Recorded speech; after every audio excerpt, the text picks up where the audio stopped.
Assalamualaikum Sobat Beritakan ID News, semoga kalian diberikan kesehatan dan rezeki yang melimpah. Berita terkini. Pengamat, ada peran Yahudi dalam pembentukan organisasi Rahim. Dilansir rmol.id. Organisasi The Ibrahim Heritage Study Center for PAC, Rahim, merupakan sebuah koalisi antaragama yang bervisi untuk mendedikasikan waktu studi, penelitian ilmiah, dan pendidikan bangsa demi terciptanya kerukunan beragama terutama antara Muslim dan Yahudi. Menurut pengamat politik, Heru Subagia, Rahim yang didirikan dengan tujuan menciptakan perdamaian berbasis agama tak bisa dilepaskan dari peran organisasi Yahudi. Dua organisasi Yahudi yang terlibat yakni, Simon Wiesenthal Center dan B'nai B'rith International, eksis di Indonesia juga dunia, ucap Heru saat dihubungi RMOL Jabar, Jumat 19 Juli. Dua organisasi tersebut, diterangkan Heru, aktif dalam mengkampanyekan perdamaian dunia. Satu organisasi lain yang terlibat dalam pendirian Rahim adalah Lajnah Bahthsul Masail, LBM. LBM merupakan lembaga atau forum yang memberikan fatwa hukum keagamaan kepada umat Islam di bawah naungan Nahdlatul Ulama, NU, terangnya. Dalam kepengurusan Rahim, dia menjelaskan, cendekiawan muda NU, Zainul Ma'arif tercatat sebagai manajer penelitian domestik.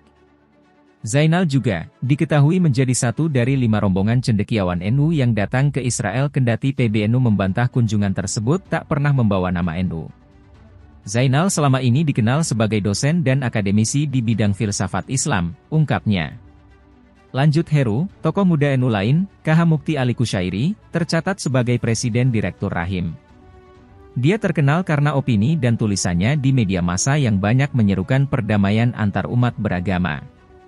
Direktur Urusan Luar Negeri organisasi ini dijabat oleh Elshefa D. Stross, yang merupakan keturunan Yahudi Belanda di Indonesia yang bekerja sebagai Direktur Operasional dan pemegang saham di perusahaan energi Inggris Israel It's Technologies Ltd. Dia juga turut mendirikan Eitz Chaim Indonesia yang mendidik masyarakat Indonesia dengan pemahaman yang sebenarnya tentang Taurat Yahudi, bangsa Yahudi dan tanah Israel. Saat ini Elshefa berdomisili di Yerusalem, Israel, jelasnya.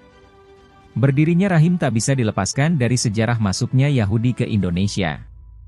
Mereka pernah berjasa di masa Perang Kemerdekaan Indonesia. Salah satu tokoh Yahudi berpengaruh dari Surabaya adalah Charles Musri yang merupakan ayah dari Irwan Musri, suami Maya Estianty. Pada 10 November 1945, ketika terjadi pertempuran sengit di Surabaya, Charles Musri turut serta dalam barisan laskar-laskar rakyat untuk mempertahankan kedaulatan Indonesia, imbuhnya. Charles Musri dikenal dekat dengan Presiden Soekarno, yang menunjukkan pengaruhnya dalam perjuangan kemerdekaan. Hal ini menunjukkan bahwa perjuangan Charles Musri tidak hanya sebatas bantuan logistik, tetapi juga membentuk hubungan yang erat dengan tokoh-tokoh penting dalam perjalanan sejarah Indonesia. Like, subscribe, get notified.